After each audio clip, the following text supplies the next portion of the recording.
Good morning to all. இன்னைக்கு நம்ம அடுத்த சாப்டர் ஒன்று பார்க்கலாம். கொஞ்சம் interesting topic. Old, older, oldest அப்படின்னு ஒரு அட்ஜெக்டிவ் இருக்கு. எல்டர்லின்னு ஒரு வேர்டு இருக்கு. இதுவும் அட்ஜெக்டிவ் தான். Old, older than, elder to eldest இப்படி ஒன்று இருக்கு. Two set. இது ரெண்டுத்தையும் வித்தியாசம் புரியறதுக்காக தனித்தனி நம்ம ஃபேமிலிக்குள்ளேயும் ரிலேட்டிவ்ஸ்குள்ளேயும் சித்தி பசங்க, மாமா சத்த பசங்க அவங்கள பற்றி சொல்கிறதுன்னா இவனோட அவன் பெரியவன், அவனோட இவன் சின்னவன் அப்படின்னு சொல்கிறதுன்னா இந்த older than elder two use பண்ணலாம். எங்கெங்கெல்லாம் எல்டர் டூ யூஸ் பண்ணுறோமோ அங்கெல்லாம் ஓல்டர் தேன் யூஸ் பண்ண முடியும். எல்டர் பக்கத்தில் டூ போடணும், ஓல்டர் பக்கத்தில் தேன் போடணும். ஆனால் ஃபேமிலி இல்லாத வெளியில் இருக்காங்க பாருங்க, ஃப்ரெண்ட் சர்க்கிள் கொஞ்சம் தள்ளி இருக்கவங்க, பக்கத்து வீடு, எதிர் வீடு, நைபர்ஸை பற்றி பேசுகிறோம் அப்படின்னா அவங்க நம்மளோட ஃபேமிலிக்குள்ளே ரிலேட்டிவ்ஸ்குள்ளேயே கிடையாது. அப்படி இருக்கும்போது எல்டர் டூன்ற வார்த்தைலாம் சொல்லக்கூடாது. அது மாதிரி எல்டஸ்ட்ன்ற வேர்டை யூஸ் பண்ணக்கூடாது அட்ஜெக்டிவ். Old, older, oldest. இப்போ இந்த ஓல்டு, ஓல்டர், ஓல்டஸ்ட் வேறு எதுக்கு யூஸ் பண்ணலாம்? பீப்புள் தவிர திங்ஸ்க்கெல்லாம். வீட்டில் இருக்க மரம், ஊஞ்சல், கார் ஷெட்டு, புளிய மரத்தோட, எங்கள் வீட்டில் இருக்க புளிய மரத்தோட வேப்ப மரம் ரொம்ப வயசானன்னு அர்த்தம், ரொம்ப பழைசு, ரொம்ப முன்னாடி வச்சுது அப்படின்ற அர்த்தத்தில் சொல்லும்போது ஓல்டு, ஓல்டர், ஓல்டஸ்ட்டு சொல்லப்படும். எதுக்கு? ஃபேமிலி ரிலேட்டிவ்ஸ் தவிர மீதி இருக்க வீட்டு வெளியில் இருக்க பொருள், வீட்டு உள்ளே இருக்க பொருள் அதெல்லாம் சொல்கிறதுக்கு ஓல்டு, ஓல்டர், ஓல்டஸ்ட் யூஸ் பண்ணப்படும். இந்த எல்டர்லி அப்படிங்கிறது he is an old man. அவர் வந்து நம்மளுக்கு உறவுலாம் கிடையாது. He is an old man, வயசான மனுஷப்பா அப்படின்ட்டு. அந்த ஹீ இஸ் அன் ஓல்டு மேனுக்கு என்ன அர்த்தமோ அதே அர்த்தம் தான் he is an elderly man. ரெண்டுத்துக்கும் ஒரே அர்த்தம் தான். பட் கொஞ்சம் கோர்ட்டியஸாக சொல்லும்போது he is an elderly man சொல்லலாம். பாவம்ப்பா வயசான மனுஷன் அப்படின்னு சொல்லும்போது he is an elderly man அப்படின்னு சொல்லலாம். இல்லை சாதாரணமாக ஜெனரலாக எந்த விதமான பச்சாதாபம், பரிவு, அக்கறை எதுவுமே இல்லாத ஒருத்தரை பற்றி சொல்லும்போது சாதாரணமாக மென்ஷன் பண்ணும்போது he is an old man, அவ்வளோதான். அவர் மேலே ஏதோ அக்கறை, ஏதோ ஒரு கஷ்டம் வந்துச்சு, அந்த வயசான மனுஷன் பாவம்ப்பா அப்படின்ற எண்ணத்தில் சொல்ல போகிறோம்னா he is an elderly man. புரியுதா? இங்கேயே ஆன் வரும், இங்கேயே ஆன் வரும், பக்கத்தில் நவுன் போட போகிறோம். இதை பற்றி டீட்டெயிலாக நம்ம ஆர்டிகல்ஸில் பார்த்துருக்கோம். அட்ஜெக்டிவ் பார்த்து நவுன் வந்ததுன்னா அட்ஜெக்டிவோட சென்டென்ஸ் முடிஞ்சால் ஆர்டிகல் கிடையாது. அட்ஜெக்டிவ் பார்த்து நவுன் வந்தால் நவுனுக்காக ஆர்டிகல். புரியுதா? சரி, நடத்திட்டுருக்காண்டா. இப்போ சாப்டர் கொடுப்போம். நம்ம ஸ்டூடெண்ட்ஸ்லாம் பேஜ் நம்பர் 108 எடுத்துக்கணும். Very very important thing. ஒவ்வொரு 6 மாதத்துக்கு ஒரு தடவை, 7 மாதத்துக்கு ஒரு தடவை சிலபஸ் லெசன்ஸ்லாம் ரிவைஸ் பண்ணும்போது பேஜ் நம்பர் மாறும். இருக்கிற சாப்டர்ஸ் எதையும் குறைக்க போகிறது கிடையாது. எக்ஸ்ட்ரா இன்க்ளூட் பண்ணுறோம்னா பேஜ் நம்பர் மாறும். அப்போ 107ன்றது 108 இருக்கலாம், அல்லது 106 இருக்கலாம். ஒரு பேஜ் 2 பேஜ் முன்ன பின்ன இருக்கும். கண்டென்ட்ஸ் டைப் பண்ணும்போது 1-2 பேஜ் மாறி போய்டுது.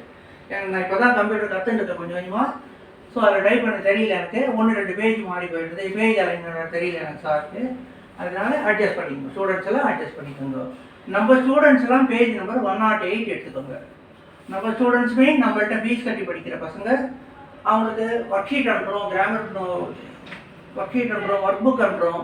அவங்க கிளாஸ் ஆன்லைனில் பார்த்துட்டு, யூடியூப்பில் பார்த்துட்டு, வீடியோவில் பார்த்துட்டு, இதில் இருக்க கொஸ்டின்ஸ்லாம் ஆன்சர் எழுதிட்டு ஆஸ் யூஷுவல் நம்ம ஸ்டூடெண்ட்ஸ்க்கு தெரியும். ஈவினிங் 4 PM நைட் 9 PM வரைக்கும் சென்டென்ஸ் எல்லாம் படித்து காமிச்சு கரெக்ஷன் வாங்கிக்கிறாங்க. எக்ஸ்பிளைன் பண்ணி சொல்கிறோம். இந்த வீடியோ பார்க்குறவங்க எல்லாருமே நம்மள்கிட்ட ஃபீஸ் கட்டி கிளாஸ் ஜாயின் பண்ணணும்னு எந்த கட்டாயமும் கிடையாது. வீடியோ பார்த்தாலே போதும், ஈஸியாக புரியும். சரி, கிளாஸ் பார்க்கலாமா? ஃபஸ்ட்டு ஓல்டு, ஓல்டர், ஓல்டஸ்ட் பார்க்கணும். இங்கே இருக்கிறது பார்க்கலாம். இது எதுக்கு? ஃபேமிலியோ ரிலேட்டிவ்ஸோ கிடையாது, வெளியாளுங்க, வெளியில் இருக்க திங்ஸு, வீட்டுக்குள்ளேயே இருக்க ரொம்ப பழைய பொருள், புது பொருள்லாம் சொல்கிறோம் இல்லையா, ரொம்ப பழைசெல்லாம் சொல்கிறேன், அந்த மாதிரியான விஷயங்களுக்கு old, older, oldest. He is an old man, அவர் ஒரு வயசான மனுஷன். He is an elderly man, அவர் கொஞ்சம் வயசான மனுஷன்ப்பா. அந்த குரலில் இருக்க இன்டோனேஷன் தான் வித்தியாசம், வேறு ஒன்றும் கிடையாது. மை ஹவுஸ் இஸ் ஓல்டர் தான் மை கார். கார் வாங்குறதுக்கு முன்னாடியே நாங்கள் வீடு கட்டிட்டோம். அப்போது my house is older than my car. The tamarind tree is older than any other tree in my house. இந்த யூசேஜெல்லாம் பார்த்தீங்கன்னா நம்ம டிகிரி ஆஃப் கம்பேரிசன் பார்த்தோம் இல்லையா, அதில் என்னவோ அதே யூசேஜ் தான், எந்த வித்தியாசமும் கிடையாது. The tamarind tree is older than any other tree in my house. எங்கள் வீட்டில் இருக்க எல்லா மரத்தையும் விட புளிய மரம் தான் ரொம்ப பழைசு, வயசானது, ரொம்ப முன்னாடி வச்சது அந்த மரம் தான். This wooden swing is the oldest of all the things in my cottage. என்னோட காட்டேஜில், என்னோட குடியிருப்பிலேயே நிறைய பொருட்கள் இருக்குது. காட்டேஜில் கபோர்டு இருக்குது, பீரோ இருக்குது, அப்புறம் வாஷிங் மிஷின் வாங்கி வச்சுருக்கோம், ஃப்ரிட்ஜ் இருக்குது, என்னமோ இருக்குன்னு வச்சுக்கோங்களேன். அதில் the wooden swing, this wooden swing is the oldest of all the things in my cottage. என் காட்டேஜில் என்னோட குடியிருப்பில் இருக்கிற எல்லா பொருளையும் ரொம்ப ரொம்ப முன்னாடி வாங்கினது இந்த உடன் ஸ்விங். அடுத்தது சிவராமன் ஒருத்தர் இருக்காரு, நடேசன் ஒருத்தர் இருக்காரு. 2 பேருமே none of them are my relatives. நம்ம அந்த 2 பேர் யாருமே நம்மளுக்கு ரிலேட்டிவ்ஸ் கிடையாது, உறவு கிடையாது. அப்போது நம்ம ஃபேமிலியிலையும் கிடையாது அவங்க. அதனால சிவராமன் இஸ் ஓல்டர் தான் நடேசன். சிவராமன் நடேசனோட வயதானவர், பெரியவர். Sethu is the oldest pension in our association. ஒரு அசோசியேஷன் ஒன்று ஆரம்பிச்சிருக்கோம். ஏரியாவில் இருக்கிற பென்ஷனர்ஸ்லாம் கூப்பிட்டு ஒரு அசோசியேட் மாதிரி ஒரு சங்கம் மாதிரி வச்சுருக்கோம். அதில் ஒரு 56-57 பேர் இருக்காங்க. அதில் சேதுன்றவர் தான் ஓல்டஸ்ட் பென்ஷன். அப்படி 85-86 வயசுன்னு வச்சுக்கோங்களேன். ஸோ அவர் தான் இருக்கிறதுலே ரொம்ப ஓல்டஸ்ட், ரொம்ப வயதான பென்ஷனர் அவர் தான். இப்போது ஓல்டு எல்டஸ்ட் பார்க்கலாம். இந்த எல்டர்ன்றது நவ், ஞாபகம் வச்சுக்கோ. இந்த எல்டர்ன்றது நவ். ஓல்டர் தான், எல்டர் டு எங்கே போடுறோமோ அங்கெல்லாம் ஓல்டர் தான் போட முடியும். எங்கள் ஃபேமிலிக்குள்ளே ரிலேட்டிவ்ஸ்குள்ளே யூஸ் பண்ணுறதுக்கு இந்த அட்ஜெக்ட்லாம் யூஸ் பண்ணி, இந்த லைனில் இருக்கிறதுலாம் யூஸ் பண்ண போகிறோம். அந்த இடத்துல எல்டர் தான்லாம் சொல்லக்கூடாது, எல்டர் டூலாம் சொல்லக்கூடாது. புரியுதா? எல்டர் தான் ஒன்று கிடையாது. எல்டர் டூ அல்லது ஓல்டர் தான் நீங்கள் யூஸ் பண்ணலாம். ஆனால் இங்கே இருக்க நேம்லாம் பற்றி சொல்லும்போது எல்டர் டூ சொல்லக்கூடாது. எல்டர் டூன்றது only for family and relatives. இப்போ நம்ம எல்லாருக்கும் ராமாயணம் மகாபாரதம்லாம் தெரியும். தெரியாதவங்க வீட்டில் பெரியவங்களை கேட்டு தெரிஞ்சுக்கோங்க. ராமாயணம் கதையில் ராமன், லக்ஷ்மணன், பரதன், சத்ருகன் 4 பேர், 4 சிப்ளிங்ஸ். தெரியுங்க நம்மளுக்கு, எல்லாம் அண்ணன் தம்பிங்க. புரியுமேன்றதுக்காக அந்த மாதிரி கொடுத்துருக்கேன். ராமன், லக்ஷ்மணன், பரதன், சத்ருகன். ராமன் முதல் குழந்தை, லக்ஷ்மணன் 2வது, பரதன் 3வது, சத்ருகன் 4வது. இந்த ஆர்டரில் பார்த்துட்டேங்கன்னா ராமன் தான் மிகப்பெரியவன், லக்ஷ்மணன் அதுக்கப்புறம், பரதன் அதுக்கப்புறம், சத்ருகன் அதுக்கப்புறம். இருக்குதுலேயே ரொம்ப ரொம்ப எங்கச்சு சத்ருகன் தான். சரி, இப்போ இங்கே பார்க்கலாம். மகாபாரதன்ற கதையில் குந்தி தேவி தான் அம்மா எல்லாருக்கும். இந்த 5 குழந்தைகளுக்கும் குந்தி தான் அம்மா. குழந்தைகள் வரிசையாக பாருங்க. தர்மன், பீமன், அர்ஜுனன், நகுலன், சகாதேவன். இந்த 5 பேரும் 5 குழந்தைகள். யாருக்கு? குந்தி தேவிக்கு. இப்போ குந்தி தேவி சொல்றாங்க, தர்மன், பீமன், பேஜ் நம்பர் 108 பார்த்துருக்கீங்களா?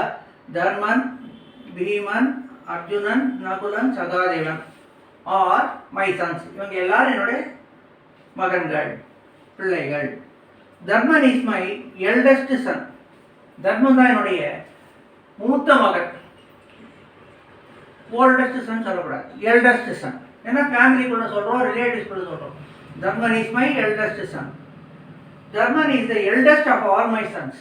என்னுடைய எல்லா குழந்தைகளையும், என்னுடைய எல்லா மகன்களையும், பிள்ளைகளையும் தர்மன் தான் மிக மூத்தவன். இப்போ கம்பேரிட்டிவ் சொல்ல போகிறோம். தர்மன் இஸ் ஓல்டர் தான் பீமன். முதல் குழந்தை தர்மன், அடுத்தது பீமன். அப்போ தர்மன் யாரோட பெரியவன்? பீமனோட பெரியவன். அப்போ தர்மன் இஸ் ஓல்டர் தான் பீமன். ஓல்டர் தான் பீமன். அதுக்கு பதிலாக வேற எப்படி சொல்லலாம்? Dharman is elder to Bheeman. Dharman is elder to Bheeman.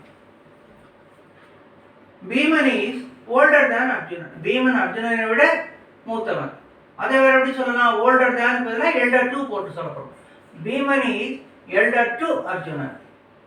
அதே மாதிரி இந்த same way Arjunan is older than Nakulan. புரியுதா? ஓல்டர் தான் யூஸ் பண்ணுற இடத்துல எல்டர் டு யூஸ் பண்ணலாம். எப்போ? ஃபேமிலிக்குள்ள. Arjunan is older than Nakulan. Arjunan is elder to Nakulan. Arjunan நகுலனுக்கு மூத்தவன். நகுலன் இஸ் ஓல்டர் தான் சகாதேவன். நகுலன் சகாதேவனை விட மூத்தவன், பெரியவன். Nakulan is elder to Sahadevan. Nakulan சகாதேவனுக்கு மூத்தவன். நான் எல்லாத்துக்கும் ப்ரெசென்ட் சொல்லிட்டு இருக்கேன், ஈஸின்ட்டு. இன்னைக்கு நம்ம மகாபாரதம், ராமாயணம்லாம் படிக்கிறோம், பார்க்குறோம், கேட்குறோம். அதனால நான் ப்ரெசென்ட் சொல்லிட்டு இருக்கேன். இதெல்லாம் எப்போ முடிஞ்சு போன விஷயம்தான். வாஸ் தான் போடணும், வாஸ் தான் போடணும். நம்ம யூஸ்வலாக பேசுகிறோம், நம்ம ப்ரெசென்ட் பேசுகிறோம். இப்போ அர்ஜுனன் சொல்கிறான். இப்போ யார் சொன்னது? இத்தனை நேரம் குந்தி தேவி சொன்னாங்க. இப்போ அர்ஜுனன் சொல்கிறான். என்னன்னு சொல்கிறான் பார்க்கலாம். Dharman is my eldest brother. Kunti Devi என்ன சொன்னாங்க? தர்மன் இஸ் மை எல்டஸ்ட் சன்னு சொன்னாங்க. அம்மா வந்து பெரிய பையனை பார்த்து இவன் தான் என்னுடைய மூத்த பையன் சொன்னாங்க. இப்போ அர்ஜுனன் சொல்கிறான், Dharman is my eldest brother. அர்ஜுனனுக்கு 2 பிரதர் இருக்காங்க. பீமன் ஒரு அண்ணா இருக்கா, தர்மன் ஒரு அண்ணா இருக்கான். இந்த 2 அண்ணன் ரொம்ப மூத்தவன் யாரு? தர்மன் தான். அப்போ Dharman is eldest brother. Bheeman is elder to me. யார் சொல்றது? அர்ஜுனன் சொல்லிட்டு இருக்கான். Dharman is my eldest brother, Bheeman is elder to me. Bheeman எனக்கு மூத்தவன், தர்மன் யாரோட ரொம்ப மூத்தவன், ரொம்ப பெரியவன். Bheeman is elder to me. அதை எப்படி சொல்லலாம்? எல்டர் டு பதிலாக ஓல்டர் தான் வச்சு சொல்லலாம். அப்போ பீமன் இஸ் ஓல்டர் தான் மீ. பீமன் என்னை விட வயதானவன், பெரியவன். பீமன் என்னை விட மூத்தவன், பெரியவன். I am elder to Nakulan and Sahadevan. இவன் யார் ரெண்டு பேருக்கு இவன் மூத்தவன், யார் 2 பேரோட இவன் பெரியவன்? நகுலனை விட சகாதேவனோட பெரியவன். ஏன்னா அர்ஜுனன் வந்து 3வது குழந்தை, 4வது நகுலன், 5வது சகாதேவன். அப்போ நகுலன் அண்ட் சகாதேவன் எப்படி கொடுத்துருக்கான்? ஐ எம் எல்டர்னு கொடுத்துருக்கான். சரி, அர்ஜுனன் சொல்றான், I am elder to Nakulan and Sahadevan. நான் நகுலனுக்கும் சகாதேவனுக்கும் மூத்தவன், எல்டர் டு. எப்படி சொல்லலாம்? வேற எப்படி சொல்லலாம்? ஓல்டர் தான் சொல்லலாம். I am older than Nakulan and Sahadevan. I am, Arjunan சொல்றான், நான் நகுலனுக்கும் சகாதேவனுக்கும் மூத்தவன். I am older than Nakulan and Sahadevan. So இந்த ஆர்டர் தெரியணும். ஒரு ஃபேமிலியில் இருக்க பற்றி ஒரு டிஸ்கிரிப்ஷன் சொல்கிறோம். யார் பெரியவங்க, யார் சின்னவங்க, யார் அண்ணன், யார் தங்கன்னு சொல்லணும்னா இவங்க சொன்னது ஆர்டர் கரெக்ட்லி. அவங்க வீட்டில் யார் பெரியவங்க, யார் 2வதுன்னு சொல்லிட்டு நமக்கு ஆர்டர் தெரியணும் இல்லையா? இப்போ நான் வரைக்கும் புரிஞ்சுதா? அப்படின்னா இதை வச்சுட்டு நம்ம பேஜ் நம்பர் 109 இருக்க எக்ஸசைஸ்லாம் எழுத போகிறோம். அது என்னென்ன கொடுத்துருக்கோம் உங்களுக்கு பாருங்கள். டக்குன்னு பார்த்தா புரியாத மாதிரி இருக்கும், கவனிச்சுக்கோங்க. 2 லிஸ்ட்டு கொடுத்துருக்கோம். என்னென்ன? பேனியன் ட்ரீ ஆலமரம் 1939 வச்சது. அவுட் ஹவுஸ் 1940 கட்டினது. மெயின் ஹவுஸ் 1950 கட்டினது. உடன் ஸ்விங் மர ஊஞ்சல் 1955 வாங்கி போட்டோம். ஃபர்ஸ்ட் ஃப்ளோர் 1960 கட்டினோம். Car shed 1940 கட்டிட்டோம். வருஷங்கள்லாம் மாறி மாறி இருக்கும். எழுதும்போது கேர்ஃபுல்லாக எது முதல்ல செஞ்சது, எது பழைச்சு, எது அதுக்கப்புறம் வந்துன்னு சொல்லிட்டு பார்த்து எழுதணும்.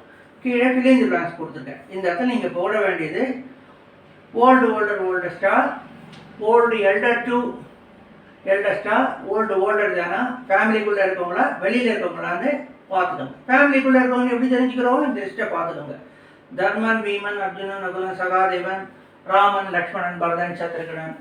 இந்த 4 பேரும் ராமாயணத்தில் வரவங்க தெரிஞ்சுக்கோங்க. இந்த 5 பேரும் மகாபாரதத்தில் வரவங்க.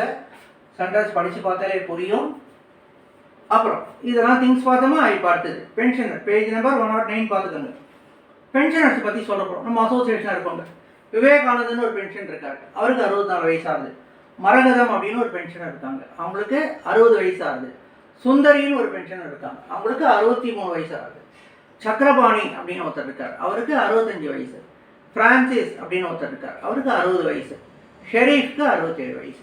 ஸோ இந்த ஏஜ் எல்லாம் வச்சு பார்த்துட்டு இவங்களை நீங்கள் கம்பேர் பண்ணும்போது இந்த டேபிளில் இருக்கு பாருங்க, இதெல்லாம் கம்பேர் பண்ணும்போது இந்த வேர்டை யூஸ் பண்ணக்கூடாது. எல்டர் டூன்ற வார்த்தையும் வரக்கூடாது, எல்டர்ஸ்ன்ற வார்த்தை வரக்கூடாது. ஓல்டு சொல்லலாம், ஓல்டர் தான் சொல்லலாம், அது இங்கேயே இருக்கு. கரெக்டாக கம்பேரிட்டிவ் டிகிரி போட்டால் என்ன போட போகிறோம்? பக்கத்தில் தேன் போட போகிறோம். இது எல்டர் கம்பேரிட்டிவ் டிகிரி தானே சொல்லிட்டு தேன்லாம் போடக்கூடாது. புரியுதா? எல்டர் வந்து நவுன்.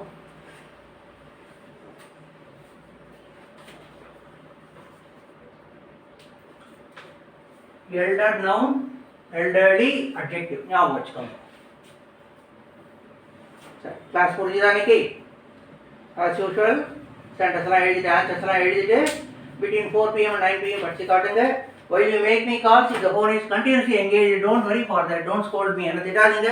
தொடர்ந்து எங்கேஜாக இருந்தால் I may be interacting with some other students who are like you.